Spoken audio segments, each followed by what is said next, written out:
Assalamualaikum warahmatullahi wabarakatuh. Bismillah, alhamdulillah, wassalatu wassalamu ala rasulillah wa ala alihi wa sahbihi. Para masyayikh, para kiai, para ulama, terutama guru kita bersama Prof. Rafiq, para yai, selasa kuliah 6 SKS sama Prof. Rafiq ini. Alhamdulillah justru saya kesini dapat banyak ilmu. Biasa namanya profesor kalau nggak punya data itu nanti dilakukan ke profesorannya. Kalau saya nggak perlu data, tapi saya langsung terjun.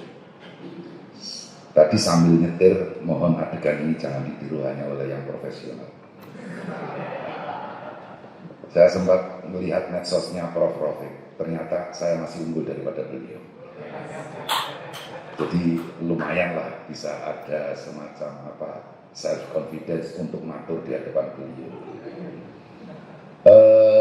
Langsung saja, monggo. Lanjut ya.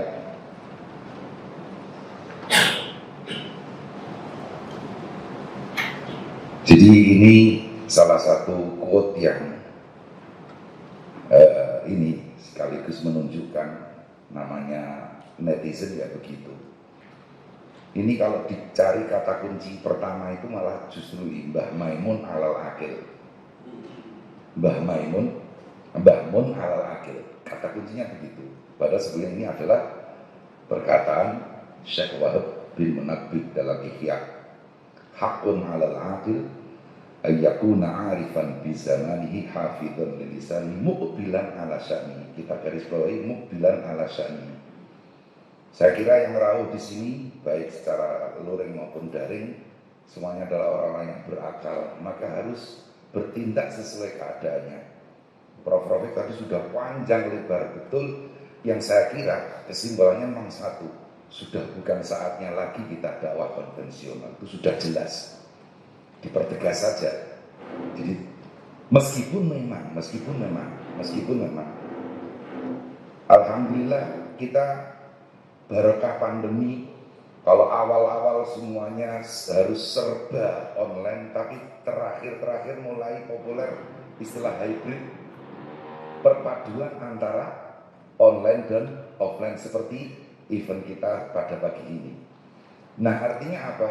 Para masyayikh, para kiai, para punyai, bahwa kalau saya misalnya karena memang tempat tinggal saya di kampung, ya tolong namanya selapanan tidak boleh ditinggalkan. Alhamdulillah selapanan kami tidak pernah libur meskipun pandemi, dan sempat diliput oleh teman-teman media mengawali maskeran sebelum ajuan pemerintah. Karena kami ya alhamdulillah jamaahnya sedikit, jadi mudah diatur. Loreng tidak pernah libur dalam masa pandemi, bukan karena tidak taat pemerintah, tapi karena kami ya alhamdulillah bisa, ya belum pernah ada kasus selama ini dan semoga tidak akan. Nah artinya pada saat kita sudah sama-sama menyadari pentingnya dakwah online, dakwah melalui media sosial, tentu saja gabungan antara dakwah luring, ngaji selapangan, ngaji tatap muka itu tentu saja tidak bisa kita tinggalkan. Nah lanjut, saya kira tadi Prof. Rafiq sudah sangat detail. Wa ma'adraka ma media sosial. Ya, media sosial itu menghilangkan batas manusia dalam bersosialisasi. Tadi barangkali yang tidak disinggung saja, sebenarnya nggak terlalu penting. Bagaimana kalau kita menyaksikan perdebatan di media sosial antara tukang becak lawan Prof. Rafiq sama? Apalagi kalau sudah tukang becaknya misal Prof. Rafiq bingung.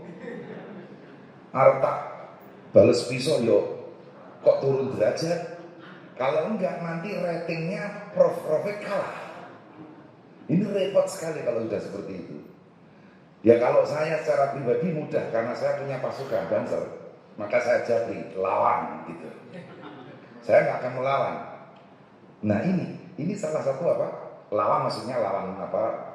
Diskusinya, bukan lawan apa-apa, enggak. Saya haramkan mereka untuk apa? Melakukan tindak-tindak anarkis, begitu kan ya?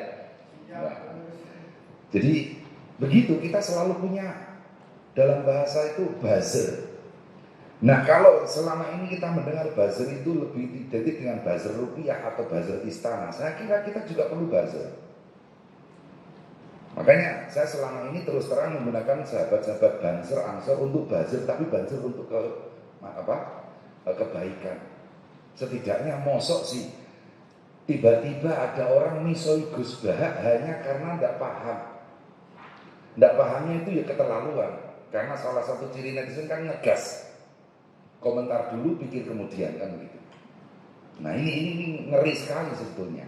Ngeri sekali. Jadi itulah media sosial. Nah karakteristik media sosial yang terbuka dan masif menjadikan media ini bisa digunakan silah dzu haddain, pedang bermata dua.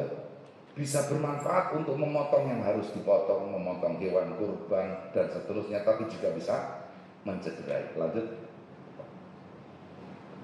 Pada prinsipnya dakwah, saya kira para kiai sudah lebih tahu daripada saya, yaitu adalah mengubah sasaran dakwah agar mengikuti dan menjalankan ajaran Islam yang baik dan benar.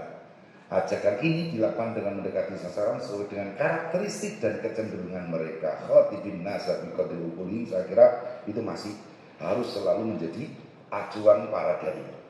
Selanjutnya, ketika kita menggunakan suatu media, maka jenis media dan karakter komunitas pengguna media perlu dipahami.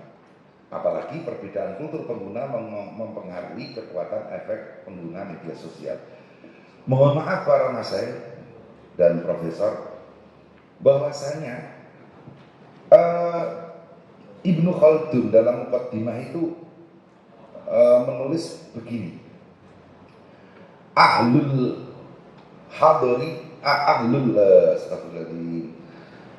badwi aqrabu ilal khair min ahlil hadari.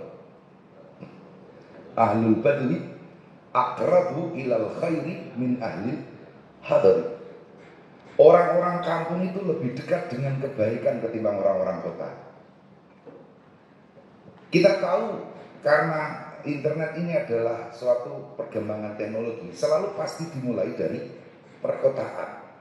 Kemudian kita mengenal istilah Islam urban, di mana mereka punya standar-standar tertentu. Dan itu masif, tadi sudah disampaikan sedikit oleh Profesor Rafiq bahwa misalnya ya, saya dakwah di perkotaan. Saya alhamdulillah pernah diundang beberapa kali, tapi di pinggiran, di Tangerang, di mana-mana gitu, di pinggiran ibu kota. Ternyata lama-kelamaan mereka pun jenuh dengan bahasa-bahasa orator daripada dai-dai media sosial yang sebelumnya. Lanjut. Nah ini saya kira bahwa lanjut aja. Harus dipahami interaksi komponen dakwah. Perlu adanya pemahaman tentang interaksi antara komponen yang terlibat dalam aktivitas dakwah. Yang penting di sini harus didesain. Komponen dakwah itu harus didesain agar sesuai dengan kondisi dan kekuatan interaksi seorang dai dengan sasaran dakwah. Lanjut.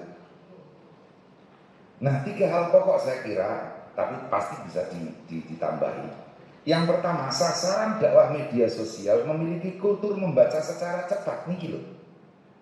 Ini ukuran-ukuran baru. Jadi makanya hampir seringkali saya iseng, karena kebetulan saya termasuk pengacara, pengangguran banyak acara gitu. Saya sering iseng, begitu ada seorang tokoh, kalau tadi disebut Mbak Alisa Wahid atau siapa saja membuat mengambil status, seketika kemudian ada respon yang luar biasa cepatnya. Satu contoh yang pasti menggelikan. Jadi ada orang endorse sambal baby cumi baby, cumi kecil. Seketika langsung, ya akhi, media sosial harus kita gunakan untuk kebaikan. Ini haram baby cumi. Dikiranya babi. Yang sedemikian ini kita lihat setiap hari. Makanya sekaligus juga sebagai tantangan. Kita memilih ucapan-ucapan, kita memilih kata-kata yang hendak kita sampaikan itu hati-hati betul. apalagi main potong. Kalau saya katakan bahwa misalnya saya katakan dengan teman-teman saya dari Ansor Banser, terkadang haram meniru Rasulullah. Saya katakan seperti itu. Coba ini dipotong begitu saja. Wah, udah dia hujat ini, demo berjilid-jilid pasti. Nanti ada GMF lagi. Padahal maksud saya ternyata memang terkadang haram meniru Rasulullah dalam hal-hal tertentu seperti menikah lebih 4 kan memang haram. Nah tapi itu beberapa kali saya coba di media sosial, ternyata ya begitu. Ini ada Ustadz ngelantur, sudah musyrik, sudah bilang Rasulullah haram mengikuti Rasulullah. Nah seperti itu. Maka mari kita hindari penggunaan kata-kata yang terlalu bersayap. Nah itu jadi kultur membaca secara cepat. Nah makanya kemudian nyuwun sewu, saya sangat memaklumi kalau kedua tokoh akademis kita, Prof. Rafiq dan Prof. Kasdi, itu nggak begitu laku di dunia media sosial. Karena ya suruh, mohon maaf dari tadi saja saya lirik banyak yang ngantuk di keterangan ke Profesor. Ya apalagi pengguna media sosial. Karena materinya terlalu berat. Kalau saya menikmati, demi Allah saya menikmati. Nanti saya minta di copy. Karena saya perlu data-data beliau. Tapi ya itu tadi disampaikan dalam dakwah media sosial tidak laku sama sekali. Nah, faktor manfaat bacaan yang sesuai dengan kepentingan pembaca menjadi hal yang harus diperhatikan dari penyusun pesan dakwah. Nah sekarang ini ya, sejak kami dan Pak Dur belajar di Kairo itu, waktu itu kita mencermati ada gerakan penerbitan buku-buku kitab-kitab murah. Dan selalu pasti kalau yang terakhir ini lagi rada viral itu pernyataan Ki Marzuki Mustamar bahwa sekian hadis Sahih Bukhari Muslim dihilangkan oleh percetakan baru itu saja. Enggak usah lah ya. Enggak usah sebut merek, gak enak gitu. Nah itu bisa dilihat lagi sendiri nanti. Nah itu kemudian bacaan-bacaan itu menjadi bacaan yang menarik di kalangan netizen. Nah kita apalagi yang dai kampung, kita hanya punya kitab-kitab yang lusuh sing wonten rayape ini. Nah ini enggak nyambung nantinya. Nah untuk nyambungnya bagaimana nanti di akhir. Materi pesan dakwah perlu disampaikan secara lugas dan ringkas. Saya lupa memberikan contoh yang dalam visual. Baik saya monggo dibayangkan nyuwun saya begini. Ada hadis man tasyabbaha biqaumin fahuwa minhum. Barang siapa meniru suatu kaum maka dia termasuk pada kaum itu. Itu hadis. Ditulis derajat hadisnya Hasan, Abu Dawud, gitu kan? Keren. Tapi kemudian pada saat yang sama ditambahi gambarnya celono cingkrang, brewoken, sepatu pantofel. Kemudian ditambahi tulisan besar-besar. Jangan malu-malu tampakkan Islam. Segitu saja, sederhana. Jangan malu-malu tampakkan Islam. Ditambahi hadisnya kecil. Mantasab babi komen itu pun nggak ada Arabnya, hanya barang siapa kita saja cuma dalam kurung HR Abu Dawud derajat hadis Hasan. Yang terjadi teman-teman kami di pimpinan pusat Ansor menemukan bahwa model pakaian seperti itu telah mencapai responden, hasilnya lebih dari 65 responden di perkotaan menyatakan meyakini itulah pakaian syar'i. Teman saya nyuwun sewu di Pasar Kliwon Kudus. Kebetulan dia melayani celana-celana seperti atau ya itu. Itu booming banget, Prof. Jadi bagi masyarakat perkotaan hanya dengan flyer itu tadi sesederhana lugas, ringkas. Satu flyer bisa merubah mindset 65% masyarakat Islam kota. Bayangkan. Lah kita masih empot-empotan, masih berbicara As-sholatu istilahan aqwalun wa af'alun muftatahatun bitaslim, capek dan tidak akan laku. Lanjut. Islam, nah ini tantangan instanisasi agama. Di hadapan carut-marut media sosial ini, mohon maaf, terus terang saja, banyak teman-teman dai juga mulai kepincut untuk menyederhanakan konten-konten dakwah. Apalagi kemudian di Al-Muwafaqat Asy-Syadili menyatakan bahwasanya agama Islam itu adalah syariatun ummiyah yafhamuhal awam. Syariah ummiyah ay yafhamuhal awam. Nah, maka kemudian terjadi distorsi-distorsi, sehingga tetapi instanisasi ajaran agama mengakibatkan adanya pemahaman dangkal yang dapat meruntuhkan komprehensivitas agama. Contoh yang mudah saja, mereka hanya memotong ayat lidzakari mithlu hadzil unsyayain, tapi ini memang serangan dari kaum liberal. Lidzakari mithlu hadzil unsyayain. Kemudian apa yang terjadi? Maka dianggap prinsip pembagian warisan dalam Al-Quran ini tidak adil, hanya dengan menyitir lidzakari mithlu hadzil unsyayain. Disederhanakan begitu saja. Padahal kan tidak perlu jauh-jauh, kita perlu mundur beberapa kalimat. Yusikumullahu fi auladikum, bahwa prinsip lidzakari mithlu hadzil itu mah bainal aulad, bukan semua proses prinsip pembagian warisan pasti lidzakari mithlu hadzil unsyayain. Wong nyatanya juga dalam kalalah ya fahum syuraka di imbang, nyatanya begitu. Nah, jadi akan terjadi pemahaman dangkal yang dapat meruntuhkan komprehensivitas agama. Apalagi terkadang misalnya masalah wanita karir yang kemudian dicerabutkan dari fitrah yang sebenarnya, dan seterusnya, dan seterusnya. Itu bisa kita cermati sendiri. Kecenderungan membaca cepat menjadi buah simalakama dalam dakwah melalui media sosial. Tadi saya katakan, seringkali saya juga agak gamang kalau saya sampaikan hal-hal yang mestinya harus disampaikan secara mendetail, tapi nanti bikin boring netizen, bikin bosen, bikin jenuh. Nah, diperlukan wasatiyah hingga pun dalam mendesain pesan-pesan dakwah.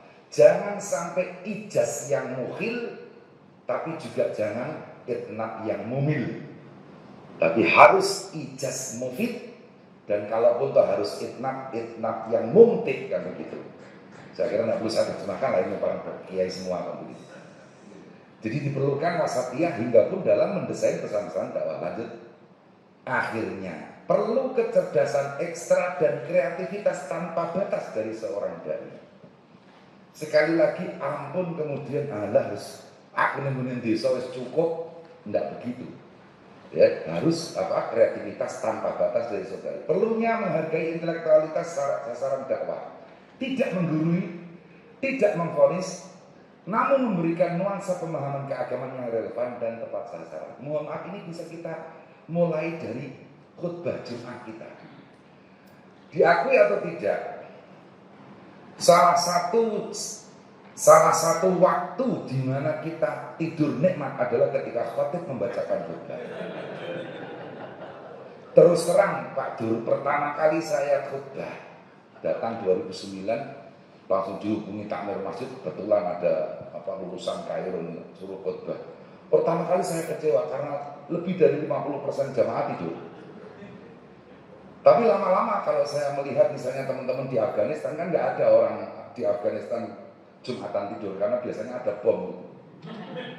Sehingga orang Afghanistan kalau pergi Jumatan, pamitan tonggo teparo seperti mau pamitan haji, karena biasanya bisa jadi kembali hanya dalam keranda. Nah, saya melihat hal itu, alhamdulillah negeriku aman. Faktanya ketika khatib membaca khutbah tidur semua. Itu satu. Yang kedua, kalau baca wa idza ra'aw tijaratan aw lahwan faddu ilaiha wa tarakuka Qaimah. Saya pas baca wa tarakuka qaimah, ini Rasul aja ditarakuka qaimah, apalagi cuma saya. Hanya sekedar ditinggal. Tapi itu saya kemudian menggugah saya bahwa setiap kali saya mencoba bagaimana materi khutbah yang rata-rata tidak pernah lebih dari 12 menit itu sudah saya anggap sudah terlalu berlebihan. Biasanya apalagi khotib-khotib baru sampai minimal 15 menit gitu kan. Iya. Nah, saya kemas, alhamdulillah. Seringkali kami kewalahan. Setiap malam Jumat selalu ada SMS masuk minta request materi tema khutbah. Berarti ada perhatian.